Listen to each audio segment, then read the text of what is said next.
आज बिहान 7 बजे हामी निस्क्यौँ चियासिया खाएर। जोमसोमको मर्निङको भ्यू हेर्न सक्नुहुन्छ। यस्तो दामी छ। यो जोमसोमलाई नि हिमालले चारैतिरबाट घेरेको रहेछ कि। जता हेरे नि नेचुरल भ्यू, हिमाल, पहाड, कस्तो रमाइलो। यहाँ चाहिँ मलाई अब नाम थाहा छैन। यो चाहिँ भ्यू मात्र हेर्दै जानु होला, किनकि नाम त मलाई नि थाहा छैन। यहाँ चाहिँ एउटा बोर्ड थियो, बोर्डमा चाहिँ नाम पढ्नै पाएन, मैले देखेन अगाडि नै।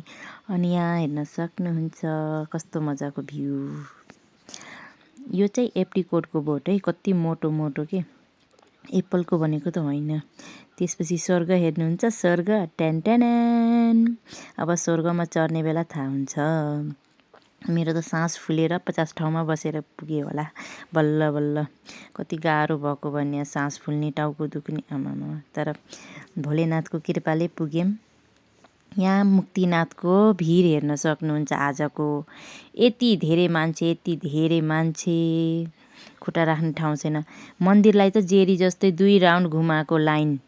2 राउन्ड घुमेर बल्ल हामी 2 घन्टापछि पालो पाएको। फाइनली दर्शन गर्न पायौँ।